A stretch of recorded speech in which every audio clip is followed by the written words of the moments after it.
Yo, yo, yo, what's good, CheckDown family? It's your favorite host back again with another episode of the CheckDown, man. This week, the way too early power rankings. These power rankings consist of your roster at the moment, not what you hope is going to be, not what you tell me is going to be, what I can look on paper and evaluate. But before we get into those way too early power rankings, today is the bottom 10. Uh, Before we get into it, man, we gotta say our hellos and see how people are doing, man. Drake, how you doing, my brother? I'm alive and I'm here, so that's all that counts. Certified. What's good with you, my brother? Ain't nothing. What's up with you, playboy? Hey, man, I can't call it. I might spoil it, Yeah, man. I know that's right. Uh, JMIK, what's happening with you? Oh, not much, man. Chilling, hanging in there. Yeah, man. Obviously, man, it's been an interesting offseason, man. It's been a great draft, a great free agency. You know, some teams came up, some teams didn't. You know what I mean? Some teams have accepted the rebuild, man. They've accepted destiny. They can't fight it. But you know what I mean? It was a I think when we did a vote, it was a lot of teams in, a lot of teams out, obviously. It's a joint effort, man, to get these lists together. But y'all ready to start with number 32? Yes, sir. All right, coming in at number 32 on our power rankings, we have the Miami Dolphins. Uh, with the new formula that we've come up with, they scored out as a 30.6, the highest scoring team. The highest scoring team will obviously be last on the list. Um, and yeah, man, we thought, this is one of the teams I was speaking on that accepted the rebuild, man. They've moved in a direction where they obviously brought in Malik Willis, but everything he had that was optional other than Devin A. Chain has been moved out. The defense is kind of in the rebuild. They moved off a few pieces. Obviously, some of those guys that was in the secondary is gone. They obviously let go of Jalen Phillips last season due to trade. So I think the Miami Dolphins is one of those teams that, if we all could agree, have accepted the rebuild and kind of look forward to moving up the power rankings as the season prolonged. But uh, let's talk about the Dolphins, man. I mean, it's gonna be a short conversation. I mean, obviously, like I said, they moved off everything. I mean, they let go Tyreek Hill, they moved Waddle, Jalen Phillips is gone. I don't know if they retained Bradley Chubb. I mean, they let their safety go. I mean, they let Ramsey go last season. I think they have Nah, Bradley accepted Chubb he was a free agent. I think he signed with the Bills. Oh who man, Bradley Chubb. Yeah, That's why I said I don't know if they re-signed him or I not, think but it was Bradley Chubb. I mean, so I mean they've let every significant piece of the puzzle off the roster. So I don't you know what I mean? I think they've accepted where they at. yeah, I mean Bradley Chubb not on their team no more. Yeah, and he definitely went to Buffalo. Okay, well, I see. I mean, listen, I just feel like I don't know what they're trying to do. They didn't draft a quarterback. They didn't attempt to draft a quarterback. I guess they're gonna look into that next draft. They did bring in Malik Willis, who had one good game of starting for the Green Bay Packers last year. They lost that game, but he had a pretty good performance. But they've gutted this roster on both sides of the ball. Um, they do have a lot of draft picks. They had a lot of draft picks this past draft was a week ago, right? Last Thursday? Was it? Has it been 2 weeks or 1 week? Can't remember. But they had a lot of draft picks the last draft. They got a lot of draft picks this upcoming draft. Um, they definitely committed to the rebuild. I'm not sure if they're going in the right direction, but they have made a definitive decision. So we'll see some really good bad football from Miami, but I'm happy about that because they're on my schedule this year. I think I think the defense could still be like a tough, scrappy defense, though. I think I like Halfley as a defensive mind, and with him being the head coach over there, like I do think their defense would be all right. But yeah, I don't think they have the talent. I do agree that they've kind of just well, I don't know if they're 100% tanking, but they should be. Let's put it that way. I think the 3 year deal to me certified is definitely the reason they didn't address quarterback. I think they are gonna give Malik Willis at least 2 seasons. So if you see them address it next season, possibly if he doesn't look good this year, I mean, obviously you didn't give him a lot to work with coming into the season. You know what I mean? You did strip the offense a little bit, so it's Devin A. Chain and then whatever they got in the draft to work with. So I think they are gonna give Malik Willis a 2 season trial, guaranteed 1 season because they didn't bring in nobody to help. So guaranteed one because I think didn't they bring back they back up again? What's his name? Skylar Thompson. Nah, I don't think he's on that team anymore. Oh, he signed somewhere else too, didn't he? Yeah, I think they cut him in the middle of last season. Yeah, I mean Quinn Ewers is their backup. He's the kid that played last year. Okay. He played a good amount of. I mean, not say he's anything great, but like he did play a lot of football last year for them. So I mean, they do. If if Malik were to get hurt, they do have a capable backup who's actually played games in the NFL. So All right. All right. You got any comments, JMIK, before we move? I mean, I think the defense would be a young, scrappy defense. I mean, I think their linebacking core, I mean, is really good. I mean, they have Jordan Brooks coming back. I think he was an All Pro last year. They added Jacob Rodriguez to that in the draft. I think they also drafted what's homeboy's name? Kyle Lewis. There's reports that they're either going to try to play him at linebacker or safety, so you kind of have to pay attention to that in training camp to see how that go. Um, to me, their corners are really, I mean, the left corner obviously they drafted Chris Johnson, the guy a lot of people liked. So I feel good about Chris. I mean, they're still going to be playing Storm Duck at the other corner, which I don't really. I'm not a huge believer in him. So I mean, like like the other corner position is kind of questionable.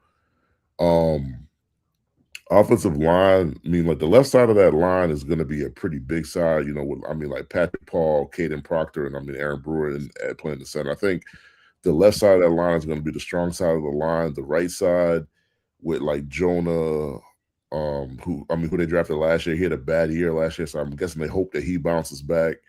And then Austin Jackson, who if he's healthy, he's been pretty good for them. So I think, like to me, they have a solid foundation in terms of like in the trends on both sides of the ball. It's just, they had a lot of draft picks this year. I think they had a pretty good draft. I mean, they had a bunch of picks. And they got to follow it up next year in the draft, and like maybe in that 26, not 26, maybe the 27, 28 season, they'll be competing again. All right. So that's the Dolphins at 32. Hey man, I tell all the viewers, man, I'm sorry about this next slide. It's not size right. I made a mistake. So if you're watching your phone upright, it'll be sized perfectly. If you're watching it sideways, yeah, it ain't gonna be right. But we got the Jets coming in at 31. They scored a 28.6 on the scale. I mean, Jesus Christ, where do I start at with this team? I mean, I don't know if they've accepted the rebuild though. I think they're still trying to fight. I think they're still trying to improve on what they did last season. Um, I think Aaron Glenn has no choice but to improve on what he did last season. But let's talk about the Jets.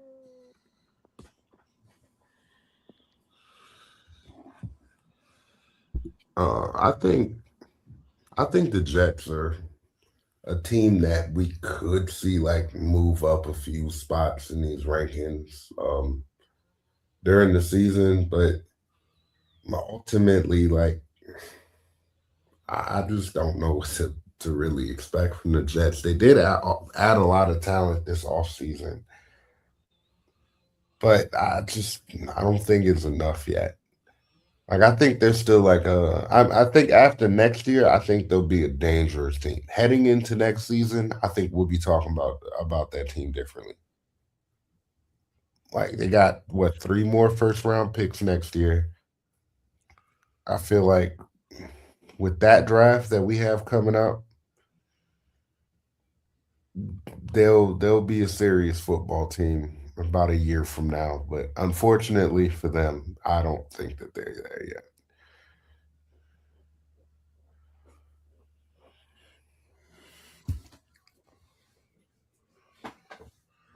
But this was a tie, right? 30-31. Um, we 30-31. I think I don't remember, but I think we talked about it for Yes, a yes, good. yes. It's a tie. It's a tie. So the Okay, teams are basically like interchangeable anyway. Yeah, yeah. well, that's another way of putting it. I mean, I personally look at the Jets a lot like I did the Dolphins. They have certain aspects of their team that are good. Um, like I think one of the strong points of their team is their offensive line because they've been building through the draft for the last couple of years. I mean, the two tackles are high first round picks. I think their question on the line is their guard position, like how that how that pans out. Because I know Joe Tippmann was with the team last year, so he's going to be playing right guard. Dylan Parham is going to be playing left, and Josh Myers in the middle. Um, so if they can get the guard position together, I think that'll be a good offensive line for Brees Hall to run behind and Geno Smith to pass behind. And like and then we had the combo of Garrett Wilson, and Omar Cooper and Kenyon Sadiq. I mean, I think those are pretty good, like offensive weapons. I mean, outside of Garrett Wilson, because he's proven it, the other two guys are obviously rookies that are coming in, so there's that potential. Um, my biggest question is defensively. Last year they had a problem stopping the run. They added Tavondre Sweat in the trade with the Titans, so he should help shore up their like interior run defense. Um, and then at the edges they have David Bailey, who they drafted obviously at number 2 overall, and Will McDonald, who was also a first round pick. So is their defense able to stop the run? I think that's to me is my biggest question for them. Because I think David Bailey is going to provide some like pass some added pass rush that they didn't have last year. Um, linebacker wise, I'm not really too super high on their linebackers. Like I think Demario Davis has been good in this league. I just question how much he has left. And the other two guys I just don't know a lot about. And then obviously the stat that everybody wants to throw around from last year is that they didn't have any interceptions as a defense. So they added Minka Fitzpatrick to play free safety. They drafted D'Angelo Pons, the corner out of Indiana. And I think they're bringing back Brandon Stevens to play the other corner. So, like, and Cisco didn't really have a great season last year either. So, that's another question is like their secondary. They have the potential to be better, obviously better than a 3 or 4 win team. But I think a lot falls on their defense. Being able to stop the run, and obviously Geno Smith's, performance. Like if he plays better than last year with the Raiders, then they should be able to win more than 3 games. But if he's just as bad as last year, it could be a long season for Jet fans.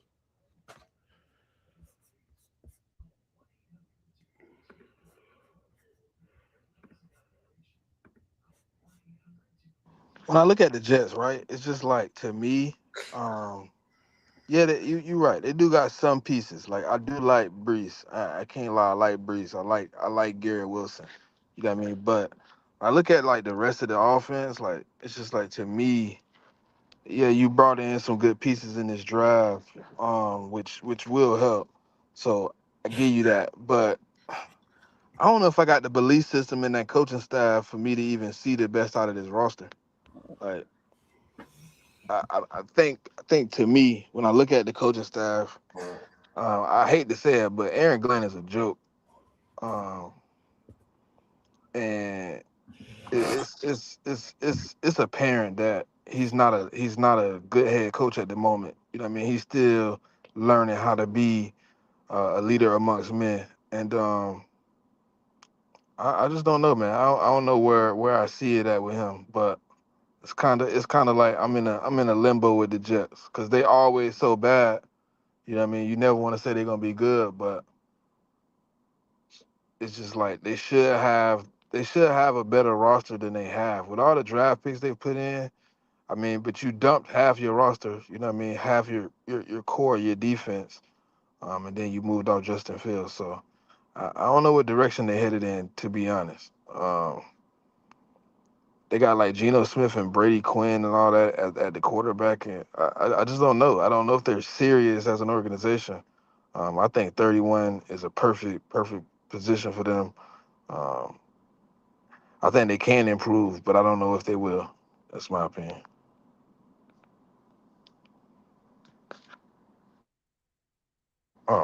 Are we moving to the next? Did Certified comment on the Jets? Oh, and don't forget that they drafted Cade Klubnik too. Oh yeah, yeah. Even more unserious. Even more unserious. Jesus Christ.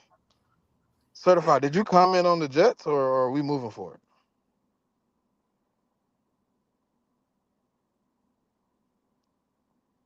All righty then. So coming in at number 30, we have the Cardinals, who tied with the Jets with 28.6. Um, I think the Cardinals do have a significantly better chance of moving up on this one. If I just not sure about the quarterback play. They did bring in Carson Beck in the third round. They have right now they're having a small dispute with Jacoby Brissett over money to be paid as a number one quarterback. Um, Trey McBride, to some who is arguably the best tight end in football right now. You got Marvin Harrison Jr. You got a slew of running backs, which obviously they took another running back in Jeremiah Love at number three. So let's talk about the Cardinals, man.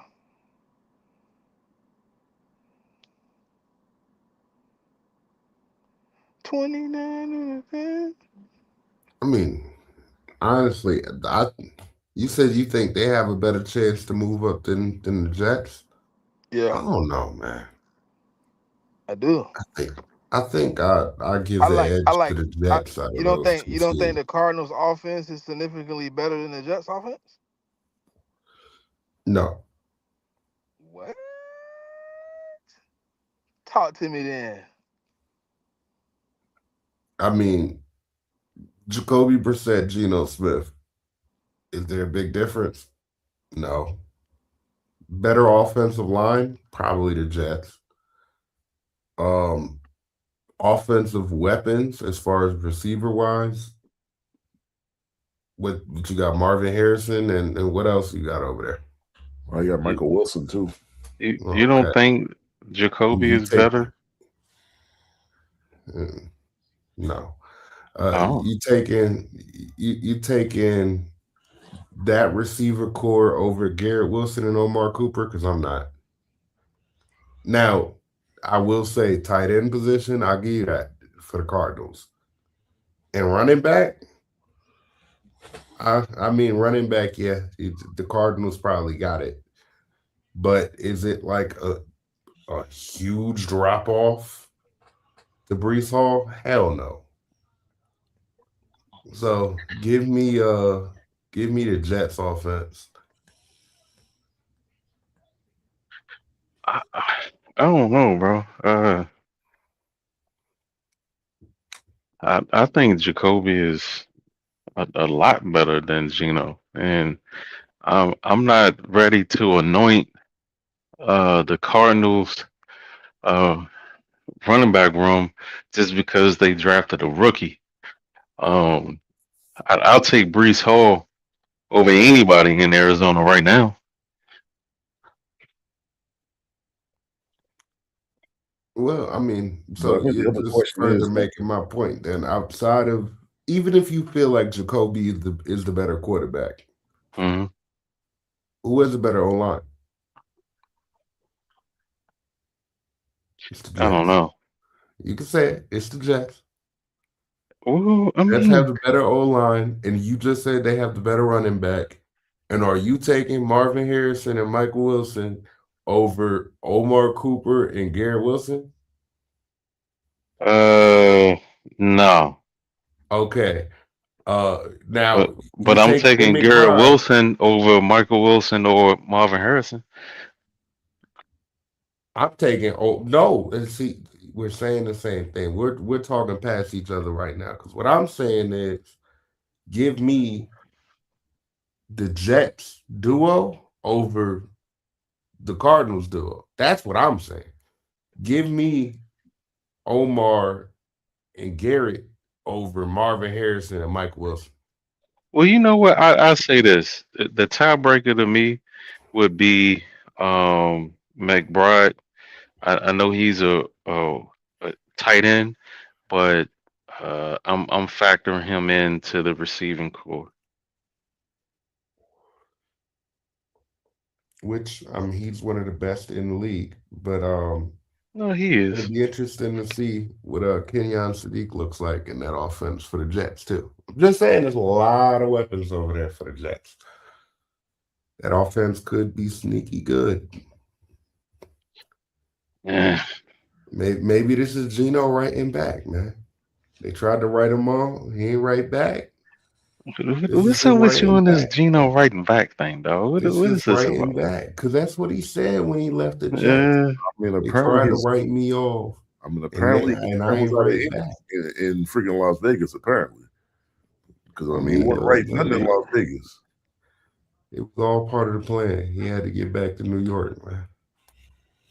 Um, I mean, I just think the Cardinals belong where they're at, man. Whether they're 31 or 30, I think they belong there. I mean, I could talk about the weapons. I mean, Trey McBride, best tight end in football. Um, Michael Wilson had a really good season last year. Marvin Harrison did not. Like we all said, they drafted Jeremiah Love, but then their running back room is deeper than just Jeremiah Love. Like they have Tyler Algier and James Conner as well. So I mean, I like the running back position. I think for the Cardinals is pretty. It's probably outside of tight end. It's probably their best position on offense, in my opinion. The line I just don't know about. I mean, Paris Johnson, I guess he's done a good job. I haven't really heard too much about him, which is a good thing if you're like a left tackle, because obviously if I've heard a lot about him, then that means he's been giving up sacks, which is not the case. And then they brought in Siamalo, the left guard from the Steelers in free agency.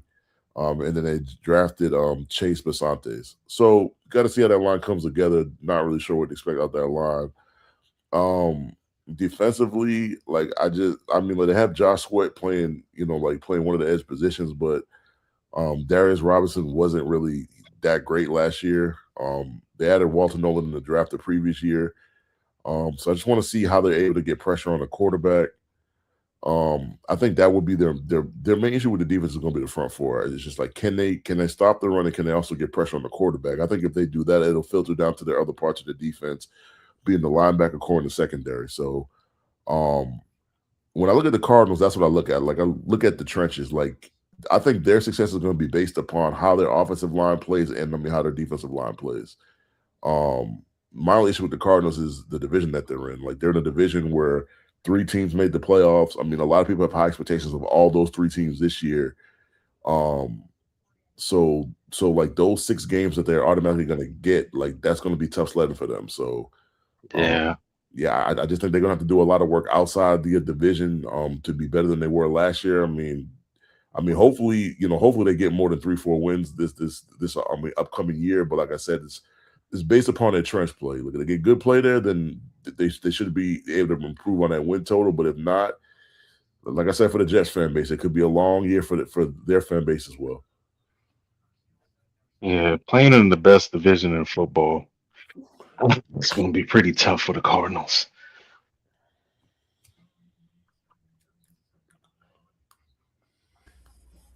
I mean, yeah, they definitely in a tough spot. I mean, they competing with San Francisco, the Rams, and Seattle, the defending champions. I mean, they in a tough spot. They be better in division, so they definitely gonna have to try to win some of those out of division games.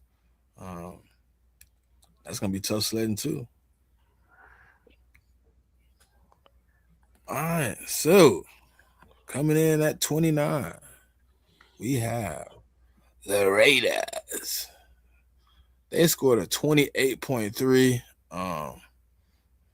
The Raiders are at 29, man. Obviously, Fernando Mendoza, number one overall pick. Last year they brought in Genty. They got Brock Bowers. Um, who did they bring in at quarterback? Wasn't it Kirk Cousins? Mm-hmm. Yep, Kirk's the starter. Oh man, that's just every time I hear Kirk Cousins is the Well, starter. As of today, like we ain't go through training camp. You never really know what could happen though. JMIK, all I hear is won't finish the season as starter. That's all I hear. Yeah. I mean, Kirk typically doesn't finish the season as a starter, so I wouldn't be surprised if that's the case. Yeah, I mean, they went out. You know, I mean, they did get Dre, favorite safety in the draft, to come in and help in Traydon Stukes. They brought in Kieran Crawford. Oh well, outside of Caleb, I guess. And a guy we talked a lot about, man, that they took a really big flyer on, Jamar McCoy, in the 4th round. They brought in everybody's, kind of second favorite running back in Mike Washington Jr., late round pick. So I think they did a really good job of addressing some of the needs. I think they could have maybe addressed the receiver position a little bit better. But I think they did overall a great job in the draft, addressing what they need to bring in, bringing in some impact guys. And if McCoy works out in the 4th round with the talent that they said he had before the injury, if he can get that back, I think they might have gotten a steal in the draft. But we got to see it first.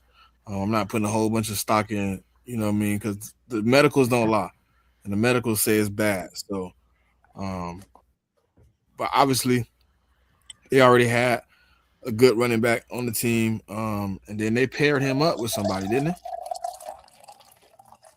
Oh, if I'm not mistaken, didn't they bring somebody in? Is that lemonade? Oh no, my fault. Outside of Mike Washington, didn't they bring somebody? I was pouring a tea, man. That's on me. I told you, I'm over here sick, man. I keep fluid. Nah, bro. I was like, I might be thirsty myself. You made me want to go get a drink, a cold drink. I thought you was pouring out some water or something. That's what it's some green tea peppermint. Or peppermint green tea, I guess. Put some eucalyptic in it. Help out a lot. It's already peppermint in here. It's just trying to. Come on, man. I'm just looking out for my good brother. That's all. Okay, they didn't bring in another running back, but they did bring in. I forgot to mention Tyler Linderbaum, Quay Walker, Nakobe Dean, and Jalen Naylor. They also, retained Eric Stokes, Malcolm Kuntz, and Ian Thomas. So, as far as running backs go, though, I mean, like they last year, they drafted. I wonder what they're gonna do with Raheem Mostert. Yeah, I mean, with running backs though, they also like Dylan Labe was a guy that they had signed last year as an undrafted free agent as well. They just had Najee Harris in for a workout too. Yeah, so I mean, I think the running back room is far. I mean, when you add Genty with Washington Jr. and then Dylan Labe, I think it's a pretty good room. I agree with what you said about wide receiver though. I think wide receiver is a little bit more to be desired. I mean, I think Trey Tucker is an okay receiver. I like Jake Beck coming in, coming to the league last year in the draft. I'm not as high as on Jalen Naylor. And then they also drafted Dante Thornton Jr. last year, who's their speed guy. It's just a situation where it's just a lot of unknowns there. I think you got to kind of see how that unit comes together. Obviously, they got Brock Bowers. If Brock stays healthy, I mean, then you're dealing with Brock Bowers and I mean Michael Meyer. I think that's a good 1-2 combo. The line questionable. I mean, Tyler Linderbaum is going to help that line, but you got to see how that line comes together. I just think the Raiders, they could definitely be better. I mean, maybe 3-4 wins better than they were last year. I think they had 3 wins last year. There's a chance they can creep around the 6 or 7 win mark. It just depends how this whole roster comes together. See what, like looking at this draft, man, they had a great draft. And there's a name you didn't mention, JMIK. It was Malik Benson out of Oregon, who they drafted in the 6th round. Now, I think Malik Benson could be one of those late round sneaky guys that makes his way onto the roster. And he maybe could even be that missing piece for them in the offense. He's a guy that's had a lot of potential for a long time. He's just got caught up in different situations where he's ended up playing football. But I think Malik Benson could be an underrated draft pick for them in the 6th round. We'll have to wait and see what he does when he gets on the field. But I'm looking at this draft, man. I don't. It's not even necessarily that I don't like the talent of the Raiders. I just think it's too early. I think it's going to take a year for them to really gel. And I mean, adding even more talent to it next year isn't going to hurt. But I think this year they could be one of those scrappy teams, especially later in the year, that teams kind of don't want to see down the stretch.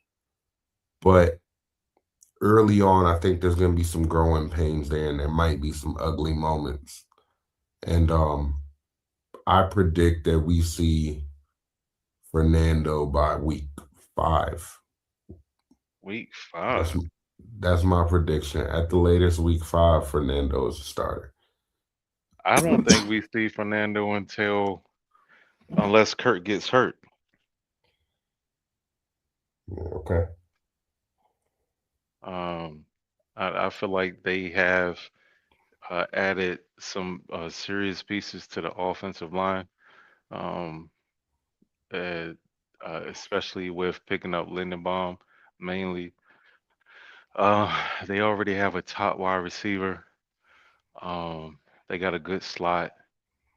The running back room is pretty decent. And Kurt's a good quarterback. I just don't. And they also have an offensive minded head coach. I don't see, and unless it's like some they've been eliminated, and then it's like week 14 or something like that, and they just want to throw him in Mendoza out there to see where he is in his progression. I don't see him playing anytime soon.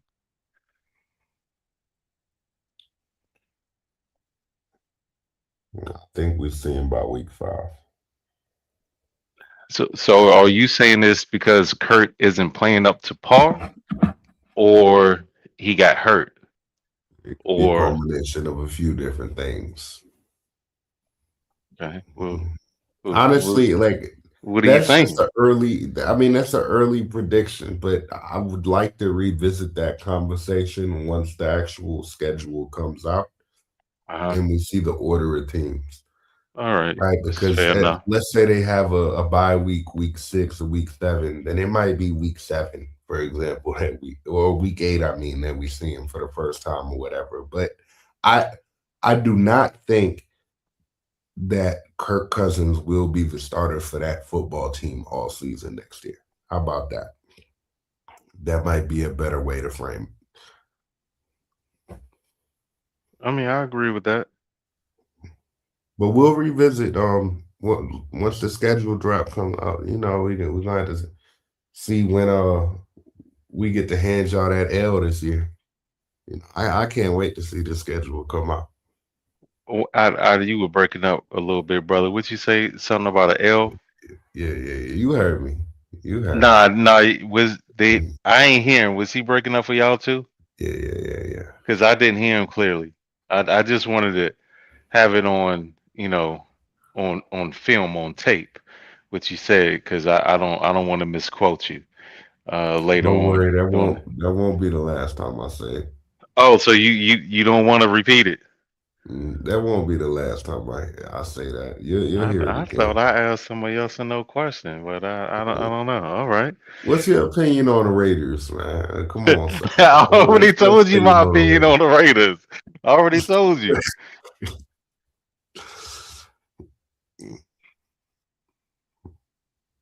And Kirk Cousins not starting for them all season. Honestly, I don't even know why they got Kirk Cousins. If he stays healthy, he will. No, stop it. Man, Kirk Cousins ain't about helping develop no quarterback. Kirk Cousins is about going out there. He wants to perform. He wants another contract. He's just like Brett Favre and Aaron Rodgers. His job is not to help Mendoza. His he ain't even think about Mendoza. He gonna go out there and he gonna try to compete. And I think he will. So what you're saying is to put what you just said in other terms. What Kirk Cousins been doing to the NFL for years is what like Brett Favre was doing to the state of Mississippi. Yeah, Okay. highway robbery. Okay. I just wanted to put it in different terms for a second.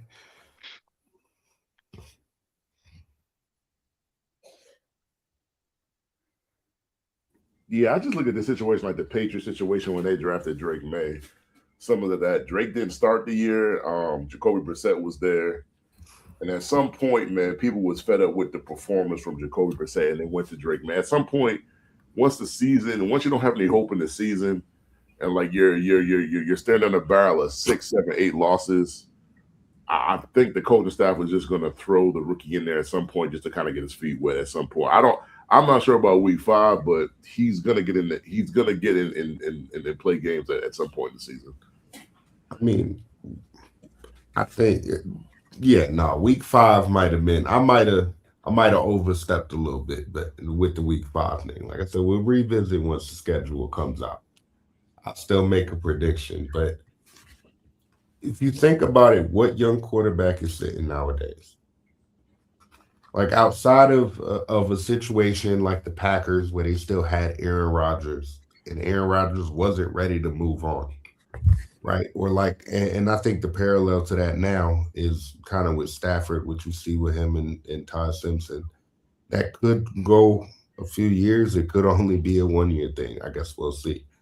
But those situations are kind of different because you have like a super established star quarterback there. Those picks weren't necessarily like a immediate need for you. Most teams that are drafting a young quarterback, if they bring a bridge in, usually at some point the fans are going to get restless and your results aren't going to be good enough for you to keep that rookie off the field. That's just the climate of the NFL nowadays. Like to your point, JMIK, that is what the NFL is nowadays. Like last year, the Do Giants. you think the Raiders fans are going to feel that way with this roster? I think they're going to want. It's the restlessness. You want to see a guy. Like the Raiders have been trying to draft a quarterback for 2-3 years. I think at some point they're going to want to see the kid. And then like people love bringing up the Packers and then the Mahomes situation. But right situations is those teams were winning.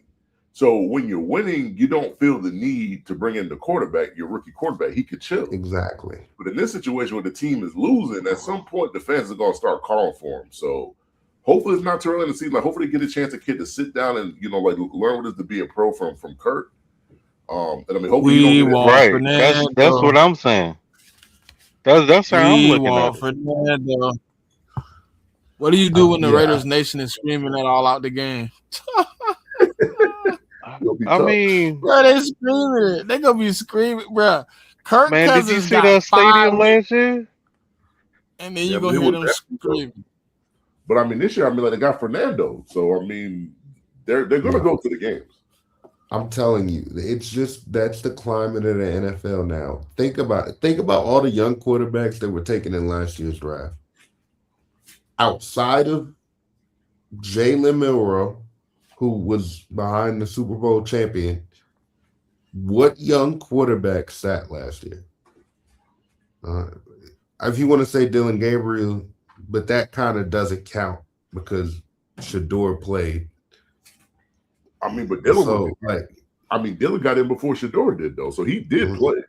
Yeah, but I mean, I'm saying like extended. He didn't play a whole lot though. Like, but all of the young quarterbacks played last year outside of Jalen Milroe.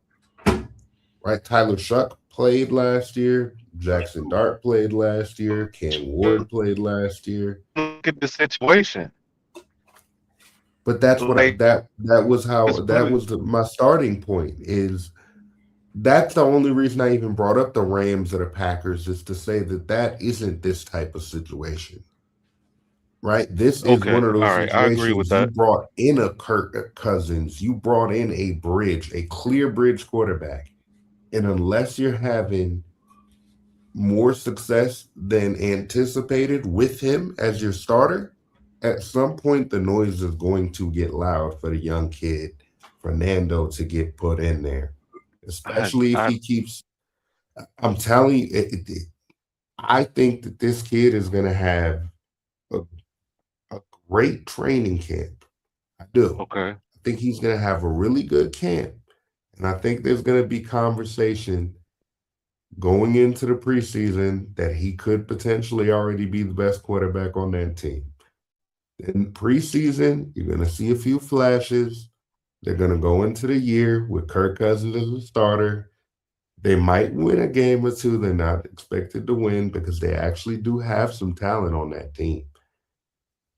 But at Yeah, some point, I it's gonna get to that point where they're gonna start calling for Fernando. I'm telling you, I don't think he I gets out of next season without playing. I just can't see it. Not with Kirk. No.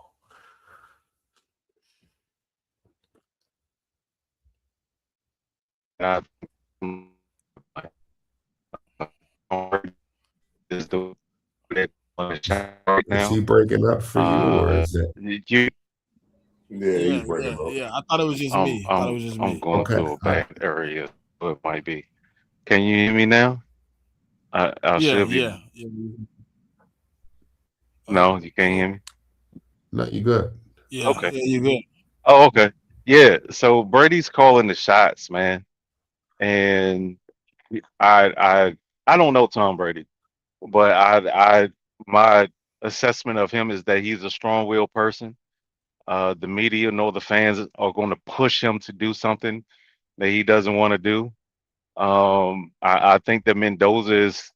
I feel. I honestly believe the only way that we see Mendoza is if they have been eliminated week 13, and then they want to see what they got.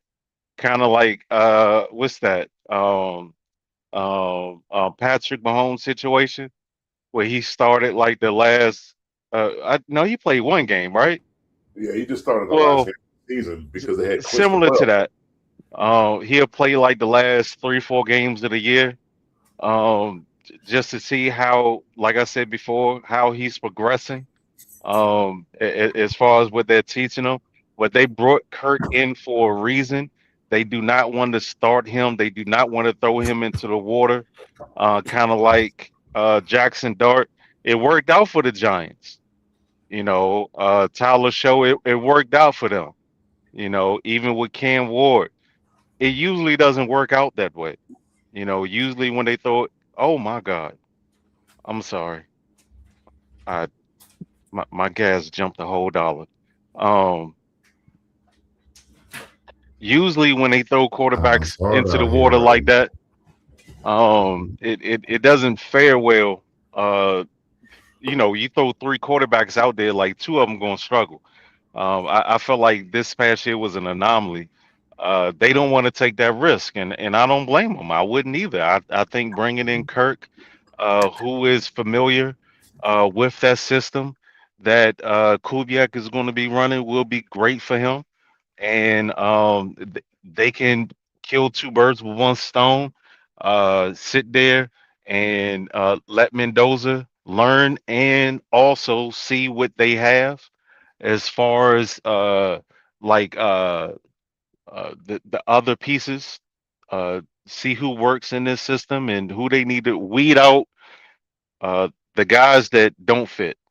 And I feel like bringing in Kurt fixes that, and it's all going to work out well. I don't think Mendoza's going to play anytime soon, and I think that's the right move. Look, I think we should revisit this conversation after the schedule release. when we actually know how, at least the outlook of how things look going throughout the season. So if anybody has any final thoughts on the Raiders, now be that time, because we do still got to get through the rest of this list.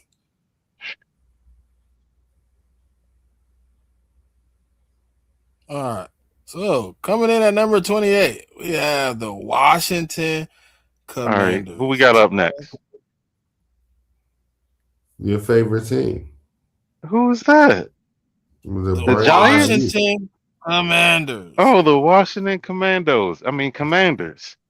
The Brandon I listen, man. I think they're a little high on the list, to be honest with you. But Jaden Daniels is a force magnifier. He makes up for a lot of holes that they have on both sides of the ball on that team. As far as rosters go, I feel like the only team on this list that has a worse roster than the Washington Commanders are the Miami Dolphins. If we're going to line the talent up, they have the second worst roster. But you know, but it's more than just roster. You got roster, you got coaching staff. Like, it's like that matters, does it not? Like, it does. Because I mean, if I, well, I mean, that's not really saying much here either. Let's be But honest. I don't want to sit here and talk about Dan Quinn like he's some innovative coach either. That's he's okay. He's middle of the road. But he's been to a Super Bowl though. Now hold on, slow down, because with I'm way better roster. Dan Quinn fan either, but he's been to a Super Bowl like with a great roster. I'm not disputing that. I'm just saying that is an accomplishment, and we should give him some credit for that at least. I am giving them credit for going to the Super Bowl with a great roster, which he does not have. Yeah, but didn't he go to the NFC Championship game with the Commanders and the roster wasn't really that good either, though? And has proceeded to do nothing once he lost that great roster. What do you mean proceeded to do nothing? He's a year removed from that. Yes, I was like, year removed from what? I mean, that making the NFC Championship. Yeah, that on the easiest schedule in NFL history. Oh, here we go with the easiest. Okay. Okay. I'm sorry. My bad. Am I being too negative? I mean, he's shown that with his first year with JD5 and the Commanders that he got him. He helped that team. I'm not gonna say him alone. Obviously, it's the players and the coaches too.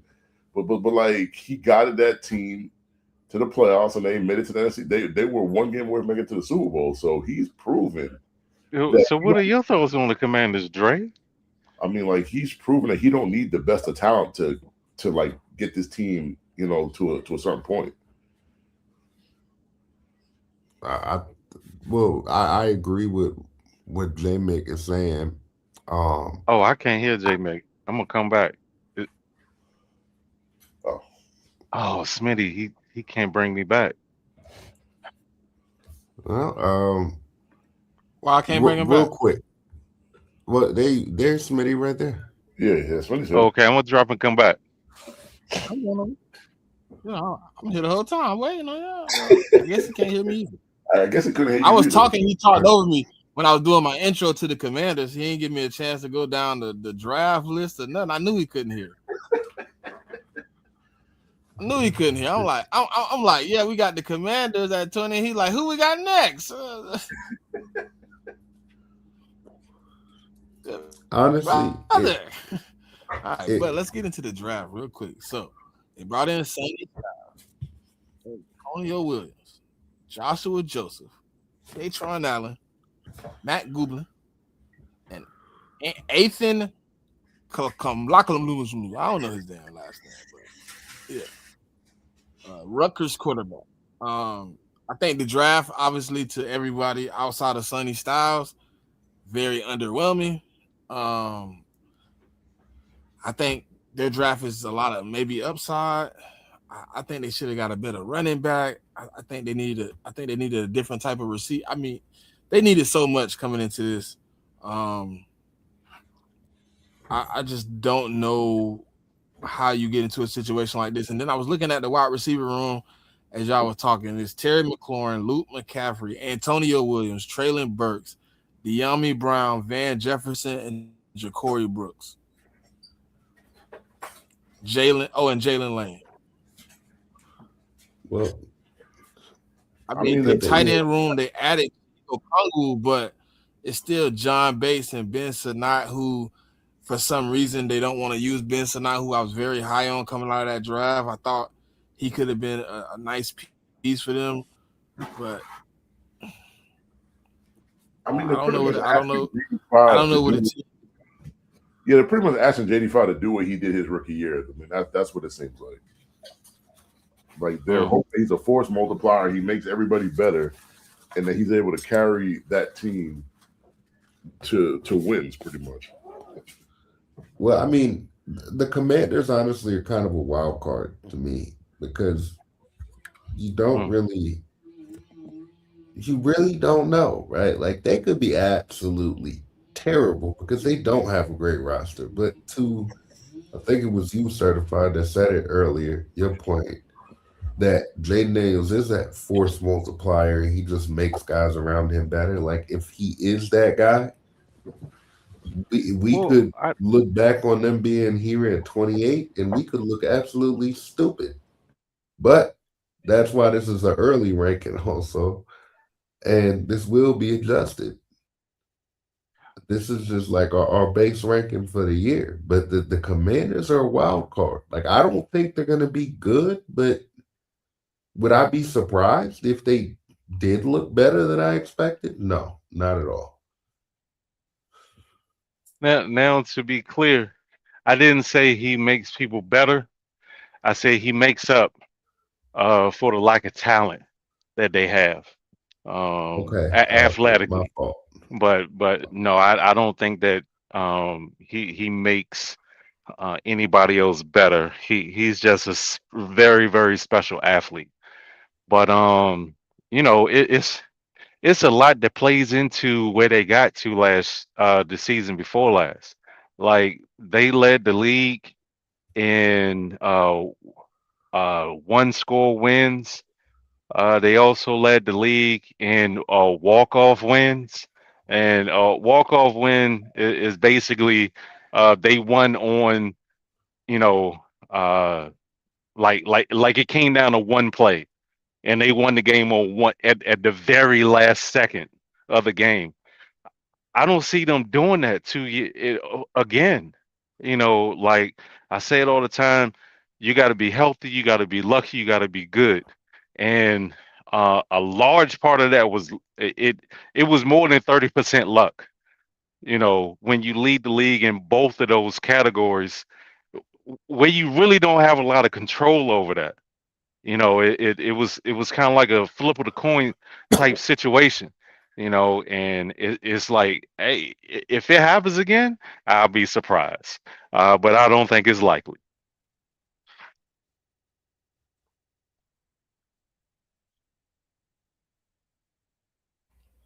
Yeah, I mean, Um, like looking at the Commanders, kind of listen what they added and what they didn't.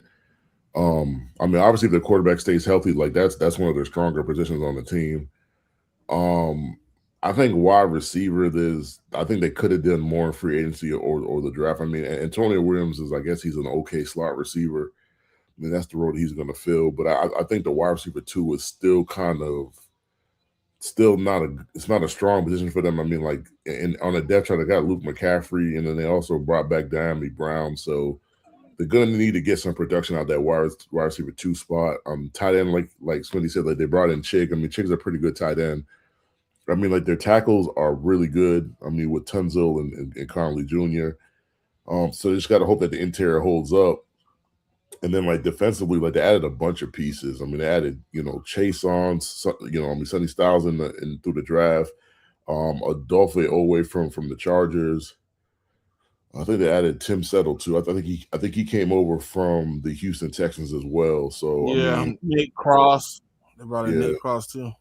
yeah. So they brought in a bunch of Leo guys on. Shaw. I mean, they did a little something. I mean, I guess. Yeah, they brought in a bunch of guys. They kind of got to hope that all that meshes together and the defense is better because the defense wasn't really that good last year. So yeah, I think that they're all like they're one of my wild card teams. Like they could either be bad or they could be really good. I just at this point in the offseason, I just don't know which way to call it exactly. So I got to kind of gather more information, kind of see what happens to our training camp, and then I'm gonna see where it goes from there. Oh, they brought a Minahu in too. Don't forget about him. Big yeah, that's right. I mean, he's all right. He's just a guy. Yeah, I hope he plays. He's both not of the even a matchups. starter. I hope he plays. But I hope he does start certified. I hope he does. I pray. But he's not. Wait a minute. Oh, okay. I feel like I heard a little what was that facetiousness in that comment? Have you been hearing a lot of chitter chatter about Charlie O? No, I hope he starts and he's everything the commander says he is. So what do they say he is? Oh, he's a Super Bowl champion, man. He was like the second or third best player on our defense when they was They ain't say that. Ain't nobody say that. Hey, listen, man. I'm just a listener, man. I just listen and take notes. On a side note, he's gonna bring championship mentality to that defense. I like Charlie, but he's just a guy. He's not even a starter. Former LSU head coach Brian Kelly reveals how AI is helping him prepare for his next coaching job per On3. I mean, he should have kept that to himself. Every day I'm trying to do my due diligence using Claude and AI, asking questions to build some of those answers that I think will be helpful for me as I get in front of an athletic director, is a quote he gave to USA Today. So yeah, that's just a little bit of a side note, but I thought that was interesting, so thought I would share.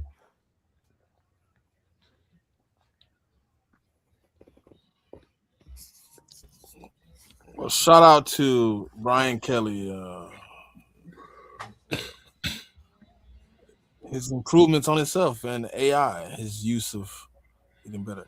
But yeah, certified. I want to see Charles Minahu bring championship mentality to that defensive line. In that defense, he's going to be mentality. Interesting. Yeah. What's funny, man, and it's like I don't want to take no shots at the Commanders, but I feel like every fan base does this. Like, they get a guy, and they really don't know much about him, but now that he's on their team, he's going to be a difference maker because the team that he left was good, so that automatically makes him good by default. That automatically means that he was a difference maker on that team because he left a good team. But they never asked, why did they let him leave then?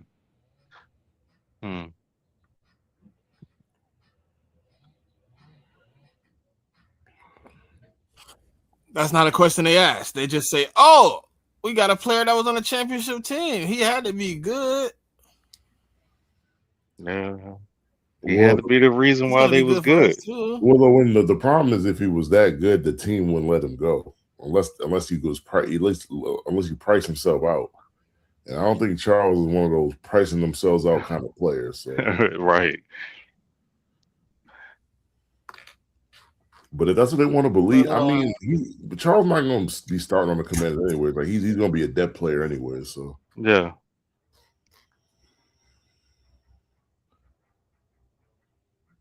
All right. Well, you want to move to the next team, guys? Sure. All right. Number 27, we have the Tennessee Titans coming in at 27.6. Obviously, they to me had a really good draft. I mean, I like what they were able to add. They brought in some good talent. They put their young quarterback Cam Ward, who people said, watching last year, they seen a lot of talent in. They see, the potential of being able to do some things this year. So they went out and then at the number 4 pick took Carnell Tate. And again in the first round they took Keldrick Folk. Then in the second round they took Anthony Hill Jr. Then they took an offensive guard, Fernando Carmona, out of Arkansas. Then they took the running back Nick Singleton, who I think people are up and down on. I think he probably could have had a better draft grade with some better performance, but neither here nor there. And I think the steal for them in the draft is Matt Coogan in the 6th round as a center.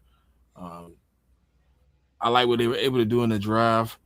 Um, let's talk about the Titans, guys. The Titans. The Tennessee used to be Houston Titans.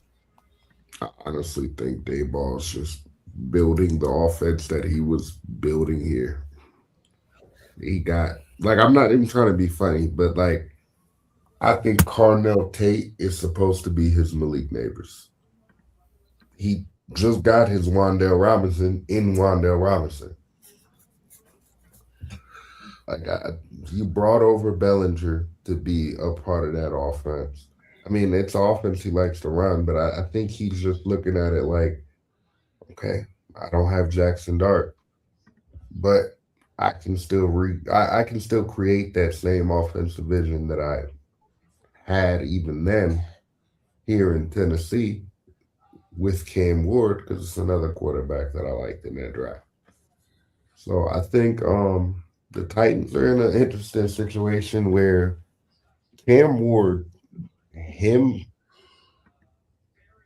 going to so many different colleges and taking a route that he took to get to the NFL, I think could be a benefit to him in a situation like this, because he's had to learn different offenses and just he's been in so many different circumstances that he's used to adapting. If he can do that quickly, they can have success on the offensive side of the ball. To me, the bigger question comes on the defensive side of the ball and how that side looks this year. You would think it should look good with Saleh there, but I gotta see it first. I don't know. I still got some questions on that side of the ball.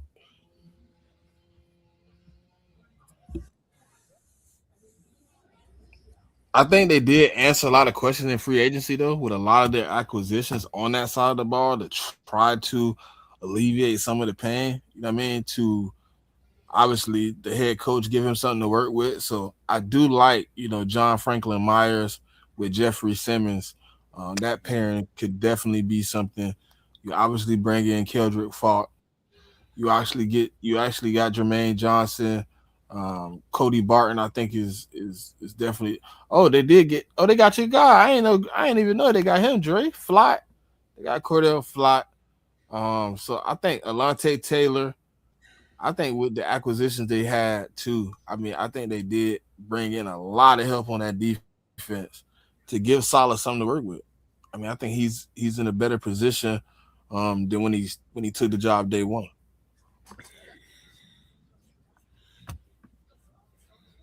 Oh yeah, no, they definitely got better this all season. I just don't know if it's gonna be good enough for them to be one of the better teams in the NFL. I could see them maybe moving up into the high 20s at some point, or the low 20s at some point in the season. But I don't think we're ever going to be talking about the Titans in true playoff contention this year. Not in not when they got to play against the Tuscaloosa Texans twice a year. Come on, man. Oh, brother. You know what happens when they see you know what's gonna happen when they see the Tuscaloosa Oh, Texans. brother. Hey, we gonna have some arguments when it gets to them. The Tuscaloosa Texans. But that's down the line. What's your thoughts on Any more? Tennessee's defense? Yeah, yeah. 35? I think they got the best defense in the league, and it's not close. The Tennessee. Titans. Yeah. We ain't said the Texans. We said the Titans. Oh, my bad. I thought he said the Texans. The No. Titans. Um, I think the Titans uh are kind of in a similar situation as the Jets, where they have a lot of talent, but they're not ready to compete. And I'm just balancing it out because they have Cam Ward. Uh, I feel like he is a lightweight force multiplier. Uh, but we will see what he looks like now that the league has a whole year of film to break down to see what he likes to do and what he doesn't like to do. But I can't deny what I saw last year. I feel like he exceeded expectations. But as a roster, um, I have a lot of questions. I do like what they tried to do in the draft. Robert Saleh is one of my favorite coaches. I don't know if he's a head coach. I do know that he's a phenomenal defensive coordinator, and then they brought in Brian Dable. So th- they are trying to. You know what? I'll compare them to the Raiders. I take that back as far as like the Jets because I don't like the Jets coaching staff and I don't like that quarterback situation. But I do like the Raiders coaching staff. I do like that quarterback situation. I do like the direction that they're going. They're just not ready to compete right now, and I feel like that's what Tennessee is. They're not ready to compete, especially in that division with Houston and and um and the Jaguars. I would say Indianapolis, but I don't know where they're going to be. They haven't shown any signs of consistency. So um, we'll see. But I like the direction that they're going. Yeah, so when I look at Tennessee, this team reminds me the most of the Patriots at this time last year. And I'm not saying they're gonna have the results that the Patriots had, but what I mean by that is that they had a bunch of money to spend in the offseason and they spent it. And then they had a good amount of draft picks, kind of like we did, and and they drafted pretty well, in my opinion. Um, my only issue with them as a lot was with my team at this time was the left tackle situation. Like right now, they got Dan Moore Jr. who they signed last year in free agency, who used to play with the Steelers. And like the Steelers fans don't really talk too high about Dan Moore Jr. So that's why like the situations around this time in the offseason kind of remind me of that. Not gonna say they're gonna have the same results as we had going from a 4-win team to a 14-win team. Not saying that. But I think their outlook is good. Like I like a lot of the moves that they made in the offseason, not just in the draft, but in free agency. Um, they needed a pass rusher. They had to trade Devontae Sweat to get Jermaine Johnson. And they also signed John Franklin Myers, who should give them some juice in their pass rush. I do like them drafting Anthony Hill Jr. I think that was a really good draft pick. For some reason, as the draft prep process went on, teams weren't really valuing him that highly as they were during the college football season. So you have that. I mean, some of the other moves in free agency, like signing Cordell Flott was good. Signing Wendell Robinson was good. Bringing over Daniel Bellinger to help out Gunnar Helm was also a move to actually meet their tight end room deeper. So I like a lot of moves that they made. I do think they're one season away though. Like I think they need another free agency and another draft. And I think once they get that, I think in the 27th season, I think they're going to be all set to go and actually be able to contend for their division.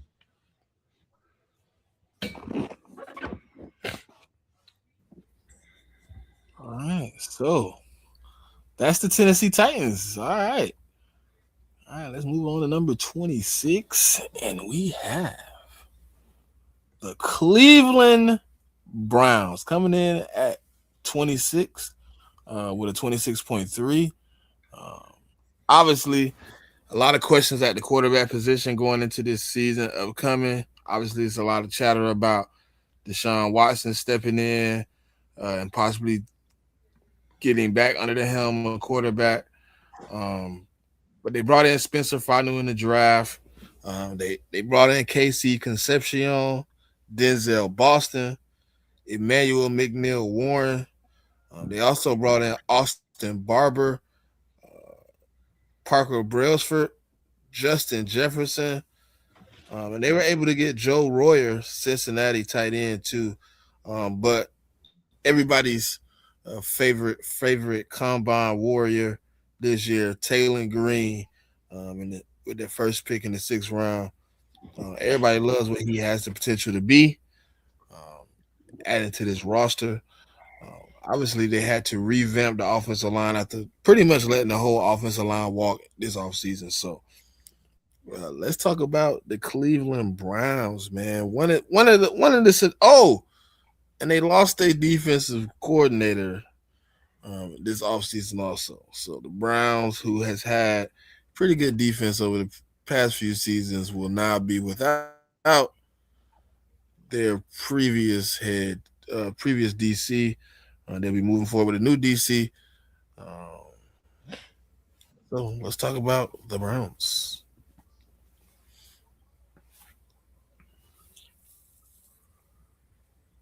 Certified favorite team. Yeah, I don't know about that. I heard Let me you see. a Cleveland Brown fan, man. You know, Ex Cleveland Brown fan. You gotta start talking to the Commanders fan because they're clearly liars. Um, Let me see. The Browns, man. I feel like now it's just the draft, and until they actually perform, it's just a bunch of names. But I feel like they had a magnificent draft. I feel like they made moves to compete now. They're not trying to mail it in. It appears to me that they've listened to the frustrations of their franchise guy, Miles Garrett, to try to compete in that up and down division. Because I mean, there's no king of that division. I know they talk about nobody's won it 2 years in a row or something like that, but I don't believe in anybody in that division.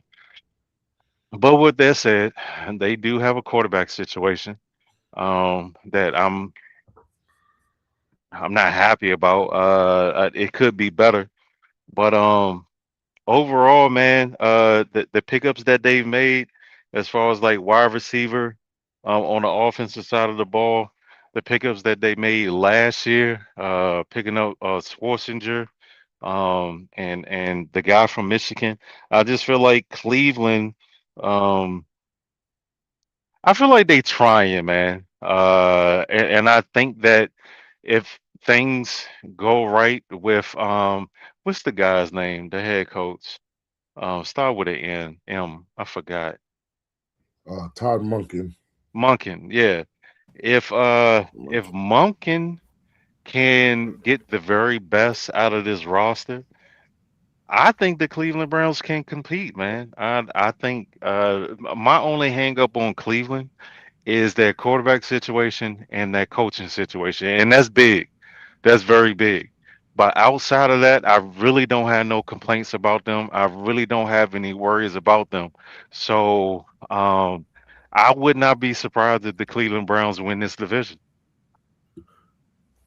It just shows you how thin the margins are in football now, right? Like Exactly. because all of these teams that we're talking about, them being at the back of the rankings doesn't necessarily mean that like you're just absolutely terrible. The Yeah. Dolphins, I think, are absolutely terrible, but I think Yeah. that's also by design, right? Like Yeah. Yeah. Yeah. The Cardinals, like I think they're gonna be terrible, but I think that's by design. A team that's actually, I think the Cardinals can't figure it out. They've I mean, drafted very well, but the coaching staff part, they haven't been able to figure that out ever since they let the guy that well, won they the did get Bucks better. last championship. Mm. they did get Beck in here, and Carson Beck. Maybe he is that quarterback. I don't know. I Hmm. like that pick still. There's something about that pick. I like that one. But the margins are just so thin now in the league. Like it's these teams at the back of the league, they could two or three of them could end up in the playoffs. You Yeah. never know. I'm gonna be honest with you. The only team that I feel like had a head scratcher draft was Miami, in my opinion. I feel like there are teams that may or may not have gone for the big names, but they went for a position of need. Um, they clearly wanted the guy that they wanted versus the consensus. But I don't know, man. I feel like every team, except for Miami, uh, kind of tried.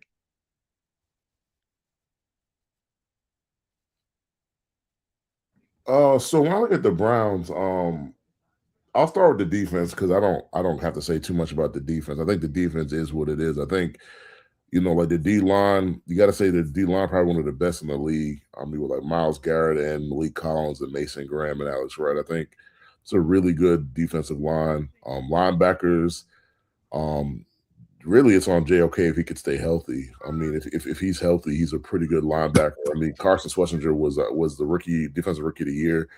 Um, so they should be good there. And then they also got Quincy Williams, who played for the Jets last year. So I think when you add Quincy into that linebacking core, like I think the core is pretty good. And then the secondary with like Denzel Ward, obviously people consider him to be a top 5, top 10 corner. I really like Grant Delpit a lot at the strong safety a lot. I mean, Tyson Campbell is just king. Like can he get back to that level that he played with Jacksonville a couple years ago? I mean, if he could do that, I mean, they got the defense is solid. I mean, I have no issues with the defense. I think the defense will perform just fine. My issue with the Browns is offensively. It's two main groups or positions or however you want to term it. It's the quarterback position because from what you read, Deshaun Watson is going to be the quarterback, and we have not seen a good Deshaun Watson since he was with the Texans.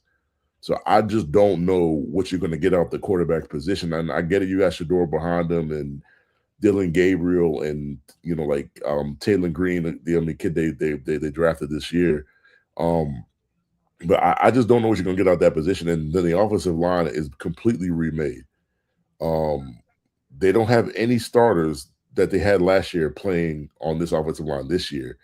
Now, I mean, if you want to be optimistic, you'd be like, well, offensive line wasn't that great, so they did a whole revamp, and that's a good thing. The bad thing is these 5 guys have never played together, so you kind of got to see what kind of chemistry that they're going to build. I mean, because they got Spencer Farnell that they just drafted. They traded for Titus Howard. They signed, I believe they signed Elgin Jenkins. Either Elgin Jenkins or Tevin Jenkins. I can't remember which Jenkins that they signed from the Green Bay Packers. So that's a whole new unit. Tight end wise, Fannin was great last year, so I don't really have any issues with that. And then they drafted Joe Royer. So I think the tight end position should be fine. And then wide receiver, Judy, I've never really been a fan of Judy. I just feel like he drops the ball too much. And then you have your 2 draft picks, Casey Concepcion and Denzel Boston. People have pretty high hopes for those 2 guys. So yeah, so I mean, just to summarize what I've been saying is this where this team could go is dependent on the quarterback position and the offensive line. Because I think the defense is going to give you what you expect. Now if Deshaun has a good year and that offensive line messes well and they have a good year, then I don't think it's crazy to say that the Browns could be contending for the North. But that's a big if. So I just I'm kind of on the fence. Like I just don't know where this team is really going to land.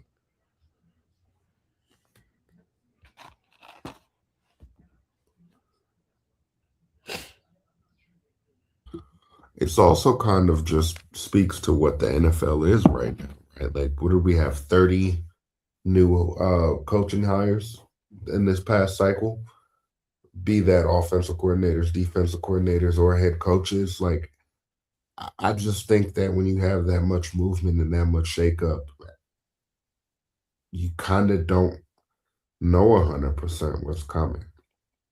right? But these teams, like all these teams that we're talking about right now, have really, really big question marks for the most part.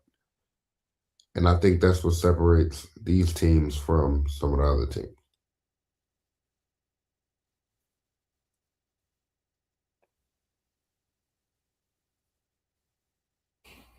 Yeah, I think the Browns got um one side of the ball pretty. I think they got it covered. I think defensively they've been pretty good. I don't know if Jim Schwartz is gonna make the whole difference of what their defense was.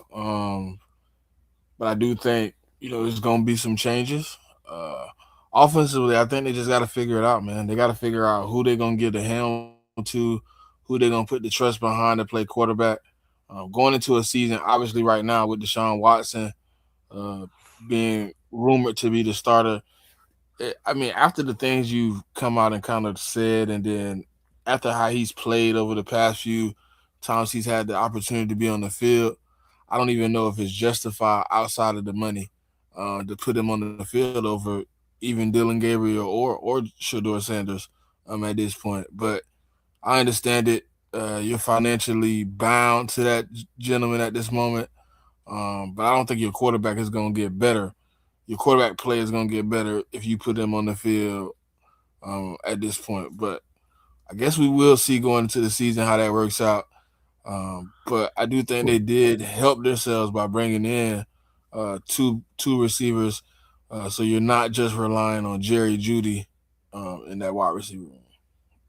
You I about to say mean, something? but are we discounting my fault, Smitty? I didn't mean to cut you off. Go ahead, finish. No, no, no. Because I had a I question heard for you. you. Go ahead. Uh, are we maybe counting out Deshaun Watson a little too early?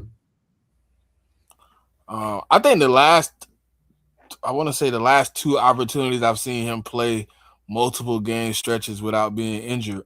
It didn't look well. It didn't look good, and I just don't know if you get better after missing the amount of time from football that he's missed at this point at his age too. It's like I think there's a lot of variables that go into me saying, "Hey, I don't have a lot of faith in you being better quarterback this season than you were the previous two seasons, seeing that you obviously missed the 2025 season, um, partial of the 2024 season.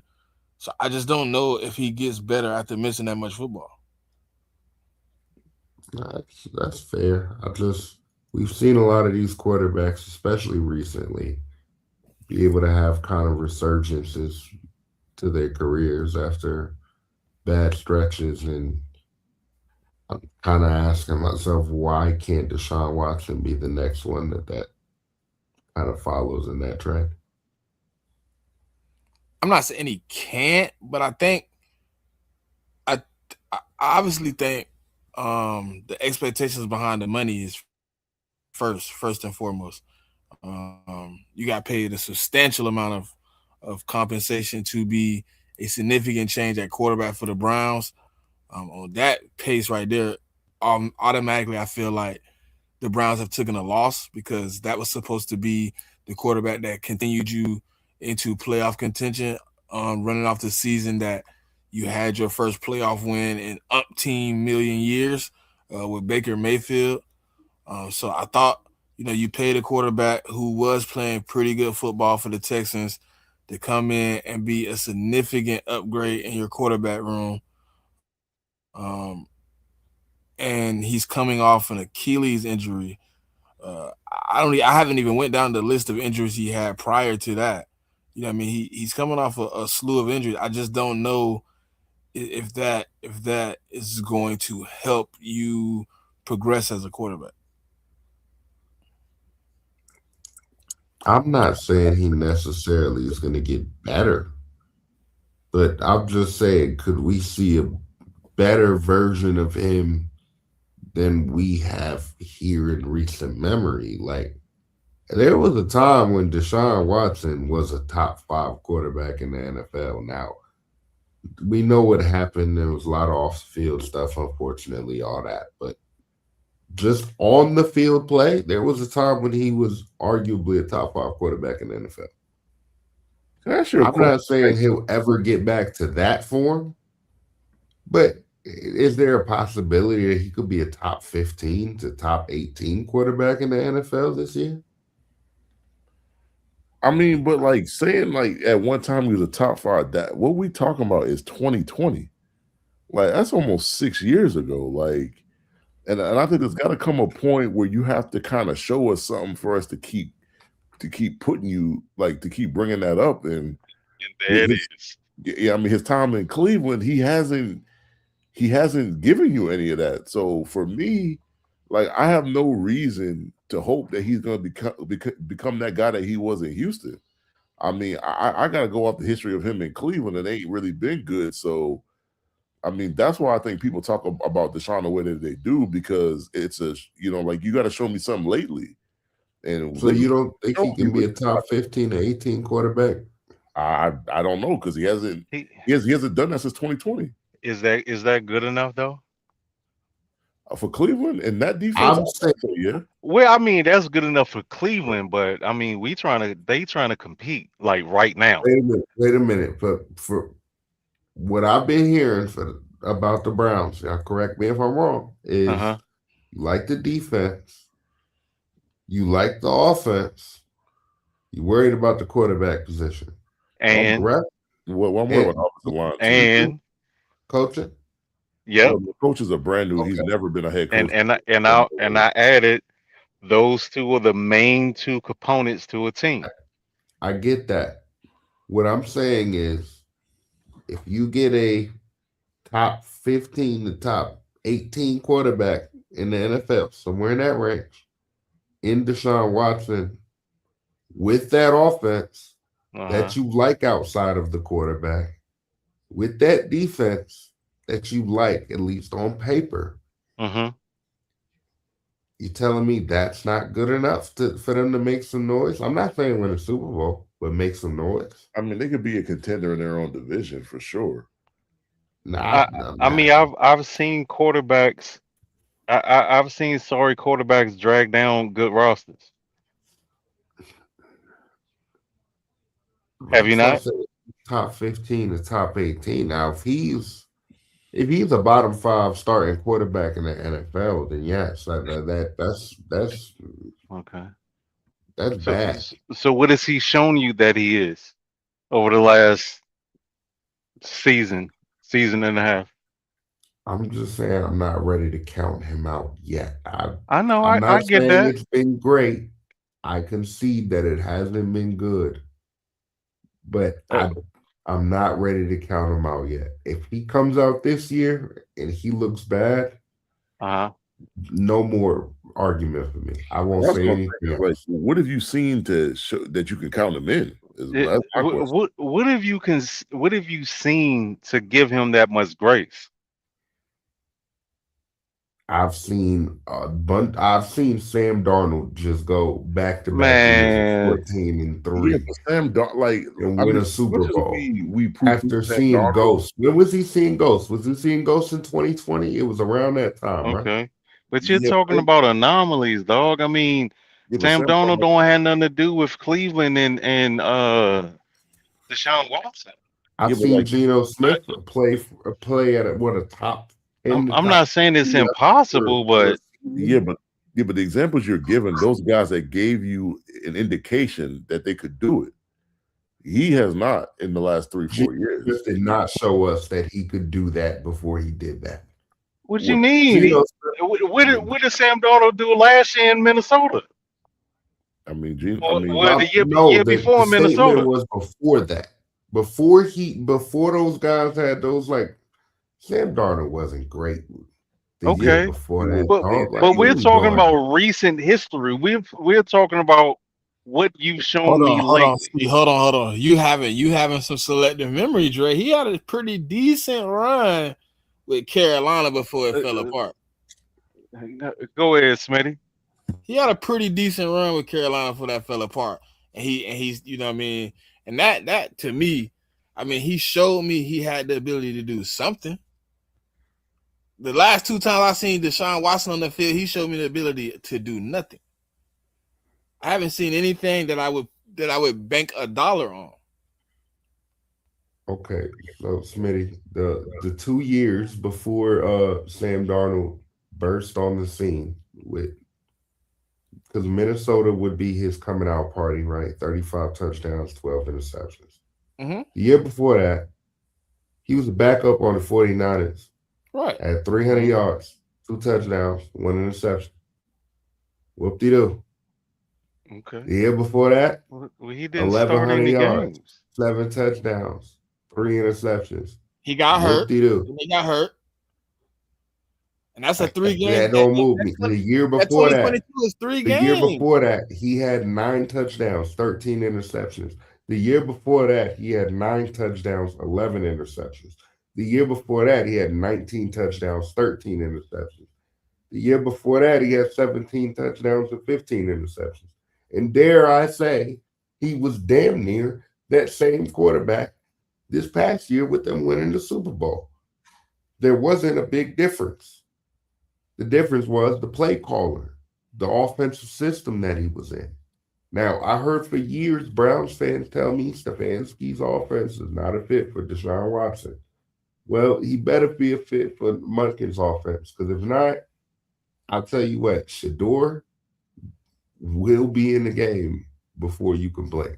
Hey, Dre, Because the last 3 a years, lot of Deshaun Watson a lot of people forget though, when Baltimore was on the clock, they wanted to draft Shador, and Shador said no because he wanted to go somewhere he could start.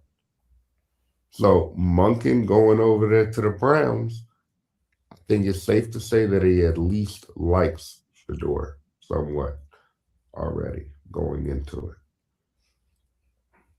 I mean, I think all we're trying to say is I don't have much optimism for Deshaun Watson. That's all I'm trying to say. Like, if he plays well, then great. I'm happy for the player because he battled back from personal situations and multiple injuries and all that. But like, if you asking me my optimism, if he could be a top 15 quarterback, I don't have much optimism that he could do that.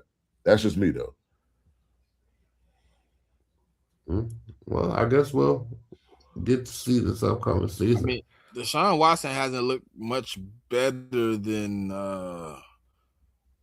in the last 3 years. I mean, he had 5 touchdowns, 3 interceptions, 7 touchdowns, 4 interceptions, 7 touchdowns, 5 interceptions. He hasn't looked all that great, Dre. That was my point. Neither did Sam Darnold until he had his breakout. What changed? Geno Smith didn't look great until he did. So like I'm just saying, guys have been discounted. Guys have been discounted by fans for years, and now we've seen in recent memory, at least we've seen a few guys be able to actually bounce back when they go into new situations. And look, Kyler Murray could be one of those guys this upcoming season. But let's be honest, did we get an opportunity to really see Geno play football until 2021? We had seen Geno Smith play football. I mean, but Geno had another shot at he had okay. Hold on, JMIK. He played 1 game in 2015. He played 1 game in 2016. He played 1 game in 2017. He played 0 games in 2018. He played 0 games in 2020. Yeah, that's what I'm gonna say. Like, he didn't really get a chance until Seattle brought him in the game. Played a total of 5 games from 2015 to 2020. And then when he did get the chance with Seattle had enough around him where he, like he had one of his best seasons that he ever had. Well, he got his jaw broke by his teammate early in his career, which was his fault. The Giants thing, he shouldn't even have those 212 yards, honestly. So yeah, I guess that's fair too. He didn't really play a whole lot either, but there's a reason why he bounced around as much as he did too, until he actually found a place where he could catch on. System matters is all I'm saying. Like, it does. Coaching just matters. because Deshaun Watson didn't look great under Stefanski doesn't mean he can't look better under Todd Monken. Well, let's go to number 25. And coming in at 25, we have the New Orleans Saints. I don't know what I was doing with my. Hey man, Yeah. you got No, me. 24. My bad. 24. Coming in at 24, we have the New Orleans. How did I miss the Pittsburgh? Well, I don't know. Yeah, that was my fault. That's my fault. All right. So we got to go back and reevaluate. We got Pittsburgh at 26. That's on me. I don't know how I mixed that up, but we got 26 Pittsburgh. Let's talk about the Steelers before we get into the Saints.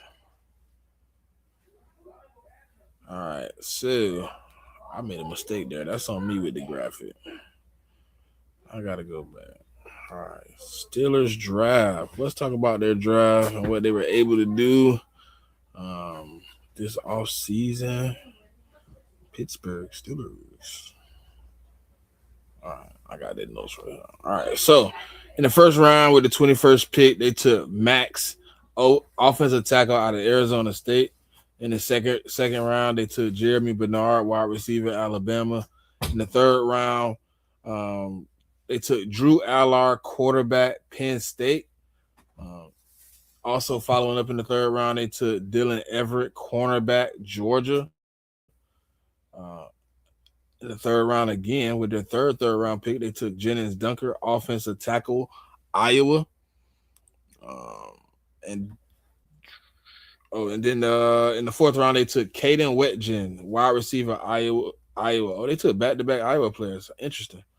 And then in the fifth round, they took Riley Nowinski, Nowkowski, tight end, Indiana. Yo, look backstage real quick, Smitty. I brought everybody up. Everybody should be up. Yeah. Oh, and don't forget I that. didn't know. Michael Pittman too. Oh yeah, no, I was getting into the acquisitions. I ain't even got that yet. And then with the acquisitions, obviously they let the running back Kenneth Gainwell walk this offseason. But they were able to add to the offense with the hopes of Aaron Rodgers returning. I don't know if he's gonna come back though, but if he does, they did acquire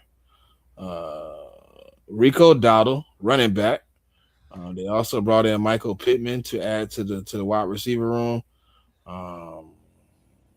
They brought in somebody else. What am I missing? Maybe that's all for the offense. Okay, so right now the quarterback room is probably the weakest of the offense. But let's talk about the Steelers, man, and them.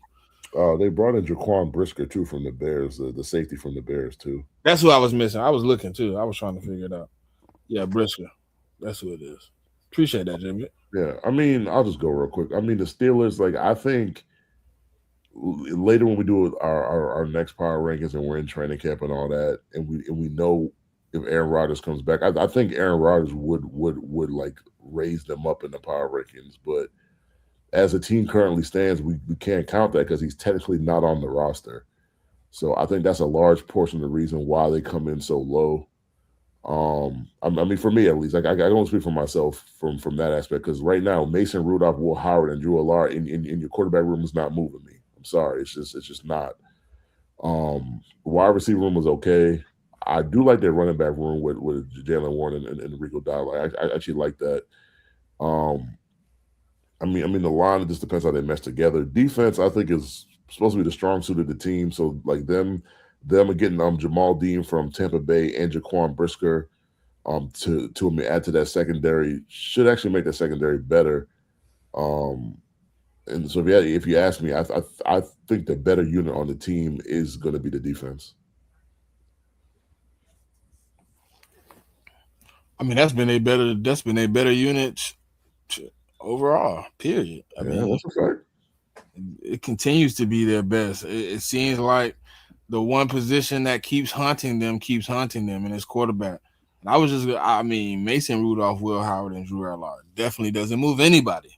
If you watch any football, seeing that, you're like, yeah, if they got to play, we got a chance. No matter what you got on the roster. No matter what you got out there. So I do like what they have offensively. I do like, the fact that what they have at offensive line right now. I like the wide receiver room with the addition of bringing in Jeremy Bernard and Michael Pittman Jr. You add him with Roman Wilson, DK Metcalf, and who a lot of Steeler fans, A.T. Perry, have a lot of faith in. I think you get an opportunity to see what this offense has, but you need to address the quarterback position, and you definitely need to get um, somebody other than you definitely need somebody other than Aaron Rodgers, man. You got to start believing in somebody else because Aaron Rodgers is just not that guy, man. He's just not the guy you keep putting your faith in every year to be your dynasty. He's older. He needs to be more of a bridge than the franchise at this point. You should have somebody and he's vetting, and it should. I mean, I guess you got the faith in Drew Allard, but it doesn't seem like you got that faith. You picked him pretty late, so.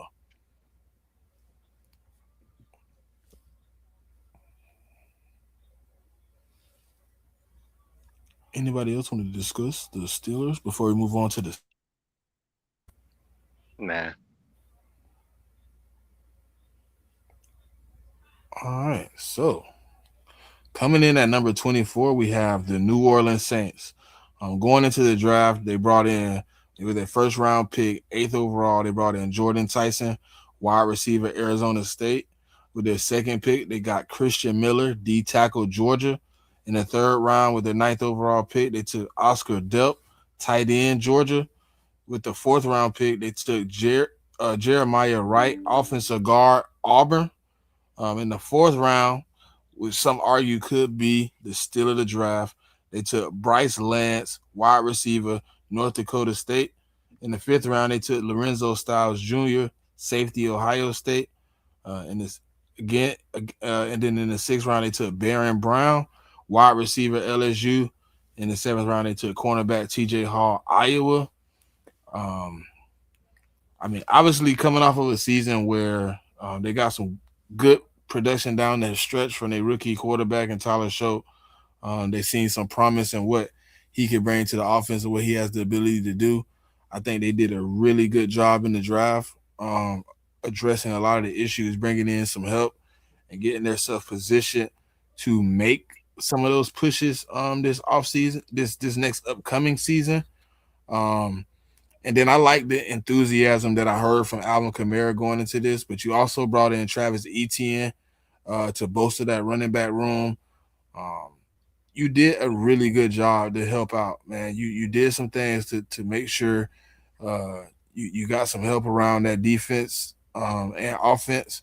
I think this year is going to be a building block. So Chris Olave with Jordan Tyson in that room with Bryce Lance, um, I think that's going to be a really, really good room. I don't know what people have hopes for in Jalen Polk, but I would like to see him somehow create a small role in that offense later this season, just to give them an extra option. But I think yeah, they did a really, really good job, man, bringing in some help, and I think whoever Ann is, you said I was just going to talk about him. I think the one guy to look out for in that offense is going to be Devon Bailey. I think he's going to have like a breakout season maybe this year um, with that offense. But let's talk about the Saints, man, and what y'all feel about them moving forward.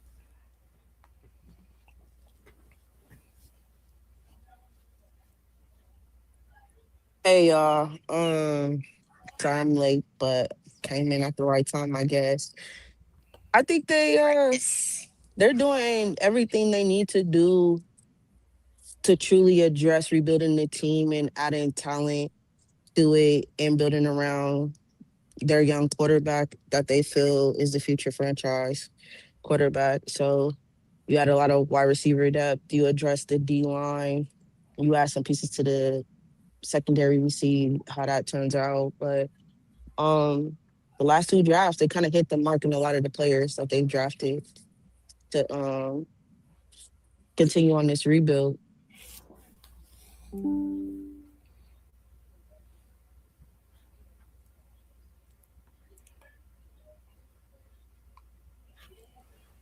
Anybody else want to touch on the Saints? Yeah, I can. The draft I liked. When I look at the roster, the offensive line I think is pretty solid. I mean, from tackle to tackle, both tackles are really solid guys. They're really good. In free agency, they signed David Edwards from the Bills, which for them is a really good signing. To me, it only leaves one weak spot in their line, and that's Cesar Ruiz. I mean, most Saints fans I know cannot stand that guy. So they put enough around him so that they can minimize his play dips. I would say. Chris Olave and Jordan Tyson. Everybody knows like I'm really high on Jordan Tyson. If he can stay healthy, I felt like he was the most talented wide receiver in the class.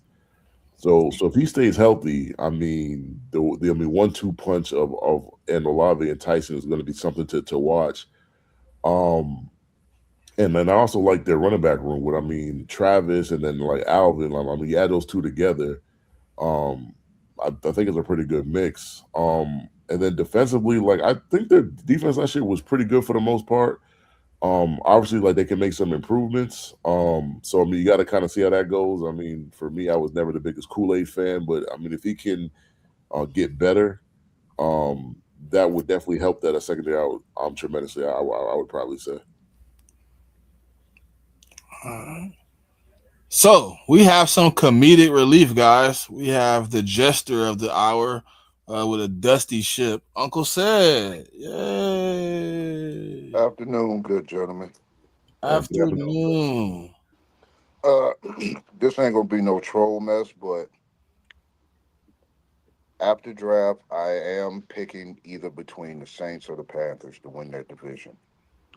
Strictly because, in my opinion, out of my division, the Saints had the best draft next to us, then the Panthers, and then the Falcons.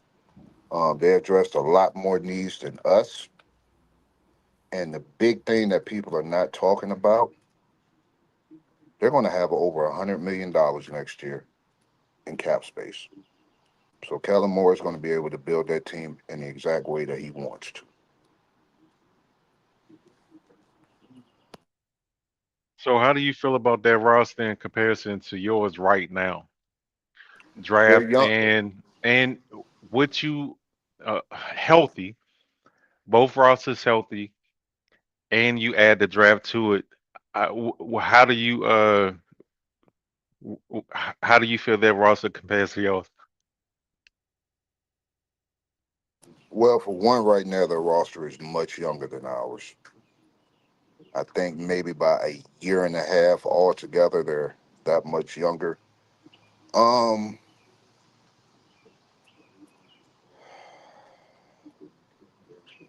Offensively, now that I think that we have a competent OC, I give the edge to our offensive talent, but I'll give them the edge in their defensive talent. So I would probably say it's a wash. But I think that team is more cohesive and they have less drama in their locker room compared to us the past 2 years.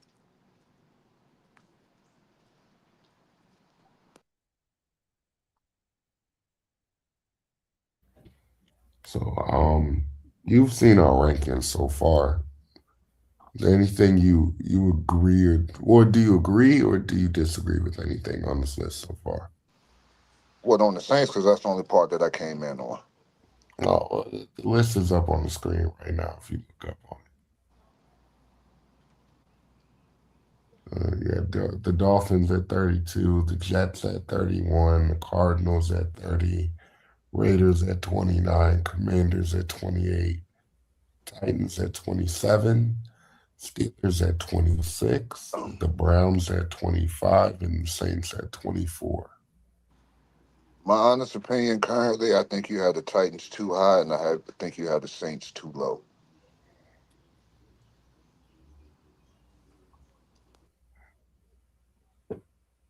Okay, so the Bucks fan is super high on the Saints this year. Oh, Interesting. no, I'm not high on them. I'm just a realist. No, I get it. I get it. I respect it where you can put your hate to the side and actually look at it through an objective scope. Yeah. I think you made some good points about the Saints, though, for sure. And we got one more team left for the day. Yeah, let's get to it, man. Said sticking around. We could talk about this last team while you here, my brother. All right. So at number 23, we got the Minnesota Vikings coming in at a 23.6. Minnesota obviously in a tough situation, but they brought in Kyler Murray to try to help out with that offense, get some better production than what they seen out of out of JJ McCarthy last season. They were able to let me see that draft. All right. So with the first round pick, 18 overall, they took Caleb Banks, Florida, D tackle. In the second round, they took Jake Galladay, linebacker, Cincinnati. In the third round, they took Big Citrus, D tackle, Iowa State. In the third round, they took Caleb, I don't know how to say your last name, offensive tackle, Northwestern. In the third round, they took Jacoby Thomas, safety, Miami. In the fifth round, they took Max Bredesen, tight end, Michigan. In the fifth round, they also took Charles Demings, cornerback, Stephen F. Austin. In the sixth round, 17th pick, they took Damon Claiborne, running back, Wake Forest. In the seventh round, they took Gavin Gearhart, center, Cincinnati. So Minnesota, obviously, they have they got a pretty good wide receiver over there by the name of Justin Jefferson. Obviously looking for some better quarterback play, so they went and got Kyler Murray to help out and try to see if they can get some better production while they help JJ McCarthy develop. I think they should have addressed the running back room slightly earlier than they did, but that's neither here nor there. But let's talk about the Minnesota Vikings. I feel like the Minnesota Vikings. I mean, I'm gonna be consistent. I feel like the Minnesota Vikings too low. I don't think they should be in the bottom 10. I ain't gonna say no names, but I think it's a team that's more deserving to be 22 than the Vikings. I they had some quarterback issues last year, but all in all, I think that they have somewhere between uh 7 and 13 as far as roster. When you line it up on offense and defense, um, uh, Kevin O'Connell, things haven't panned out the way that they expected, but I still think that he's a good offensive mind. Um, I'm not 100% sure just yet that he's a legit head coach. But they got they have a good coaching staff over here between him and Brian Flores. Um, and I feel like it their drop off from the season before when they won the division uh had more to do with injury than them being a bad football team. So um that's how I feel about the Minnesota Vikings. I don't think they deserve to be here. You know, s- s- uh, a team that plays in New York will probably be suited at 22 than the Vikings, and I ain't talking about Buffalo or the Jets. Good, we're talking about We need pick number 23. 23 and not Uh, number Either or, 22. either We're or, talking about that right now. But, either or, you either or, know, either or, either or. I mean, we had the conversation. Like I said, I was, if y'all would have outvoted me, I was open to it. We took a vote. It wasn't like anybody made a decision by themselves. This is a collaborative effort. So I mean, we're not going to agree with everything, but I don't think the Minnesota Vikings have this great roster. Um, and I damn sure don't believe in Kyler Murray until he shows me otherwise.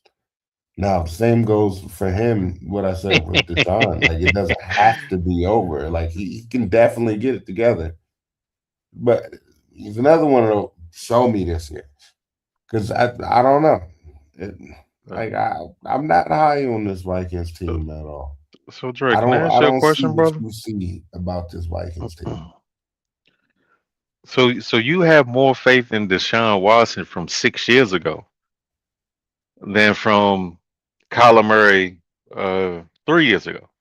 No, I want you to go back and listen to what I said when we finish I, this. I heard what you said. That's why I'm asking you this specific I question. said the I'm not same asking. thing Hold on, goes brother. for. I'm I not said the asking you about same what you thing goes said. for both. I'm saying you when we were talking about Deshaun Watson, you lay heavy emphasis on 6 years ago in 2020. Okay. Mhm. Kyler Murray has played way better football than him more recently, but you have more questions about Kyler Murray than you have about Deshaun Watson, and That's that's not just true. confusing to me. Oh, it's not? Okay, my bad. Well, I guess I heard you wrong, brother. I said the same goes for him that goes for Deshaun Watson as far as he can also bounce back and be a better quarterback. That's what I said. I wasn't Okay, I saying heard one you was wrong, better brother. than the other, but yeah, that's what the statement was. But Okay. I do think that there's a better chance of Kyler Murray being that bounce back quarterback than there is Deshaun Watson. So I think we agree there.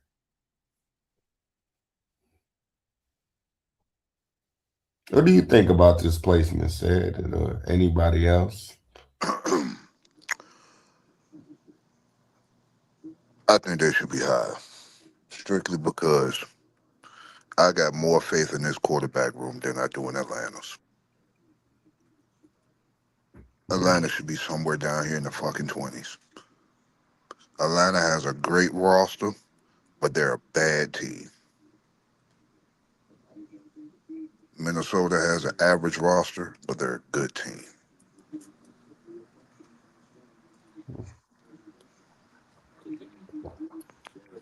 I Now think Atlanta, I think makes more of more sense here than the other team certified was talking about. Ah, I can see that, but go ahead, Pop. yeah, like to me, Minnesota is a team in flux. I believe that they feel like they can be competitive. They feel like Brian Flores' defense can make some things shake. And if they get a quarterback to steady the ship, they have a potent enough offense that they can do damage. I'm not necessarily, and the reason why I say that is just based upon some of the moves that they have made, that they feel like they can compete in their division and potentially be a playoff team. I don't necessarily agree because when you really just break the team down, I think there's a lot of patchwork fixes. I think a lot of attention needs to be paid attention to the secondary. They've been trying to draft safeties and corners, and none of them have worked out, which is why Harrison Smith, at 35 years old, still has earned a starting job with them. Dallas Turner, a draft pick they had a few years ago, still hasn't really made some things straight. So, and we've kind of been bust on quarterback for a while. Truth be told, I don't think Green Bay is better than fucking Minnesota. Oh, excuse my language. I'm sorry. So I do think Kyler Murray is a better quarterback than JJ McCarthy. But how much is whoever's opinion, I think that Kyler's deficiencies are still going to plague him if he becomes the starter for Minnesota. Um, I do like some of the pieces they added. I like the D tackle. I like Orange. I like the running back Claiborne out of Wake Forest. I like all of those pieces. Yeah, I mean, for me, like when I look at the Vikings, I mean, obviously it's been discussed. I mean, the QB situation is in flux. We think that Kyle's going to be the starter, but they haven't announced that yet. So I'm guessing they're going to have a camp battle with him and JJ. Running back room kind of, like I know they drafted a kid, but like Aaron Jones and Jordan Mason, I mean, like Aaron Jones, you already know he's not going to play the whole 17, and that just is what it is. So they got to hope that they get contributions from Jordan Mason and the rookie that they drafted. I forgot the kid's name. Their wide receiver room, I'm good with. Like Jefferson and Addison, like that a 1-2 punch is pretty potent. And then they have the kid they drafted last year, Ty Felton. I mean, I was pretty high on Ty, so I mean, hopefully he comes back and bounces back and has a much better season this year. TJ Hawkinson to me is a good tight end. Like he'll catch the ball, but he's not giving you much after the catch. But I mean, that's not really required in a tight end for most teams. Defense, what worries me is that they traded Grenard to the Eagles, so I still like Andrew Van Ginkel at the other edge position. I think he's really good, but trading away Grenard, it kind of puts them in a kind of weak spot at the other edge. But Robert Flores, is a really good. Brian Flores is a really good DC who knows how to generate pressure, so he might be able to get around that. Caleb Banks, the kid they drafted out of Florida, if he stays healthy, the kid could be really good. Secondary wise, I have questions because I don't love their corner combination. And then with them losing, Harrison Smith, you kind of have unknowns at safety as well. So, like I said, like Brian Flores can make guys look really good in his defensive scheme. So I don't so much worry about that as much.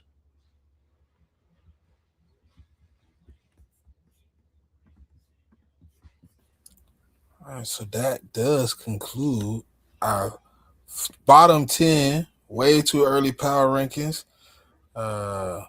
So I think, we're gonna see where other teams fall, how it falls. Obviously, this is the way too early power rankings, so we will reconvene at some point this off season before the season starts. We'll get you the power rankings right before the season gets ahead, after training camps, after everything pans out. It's still a lot of roster moves that can still be possibly made from here till September. So obviously, man, we looking at it from a broad perspective. We're looking at it from today. So Pop, take us home. So follow the YouTube page, follow the CheckDown Twitter page. Always remember to tell a friend, and we'll tap in with y'all soon.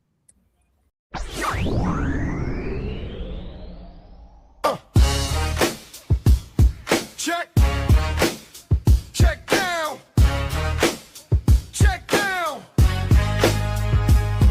This a check down. We give it to you straight. This a check down. We really watch the tape. This a check down. We give it to you straight. This a check down. We really watch the tape. From the street to the game, we bring that flow. Analyze every move, feel the knowledge grow.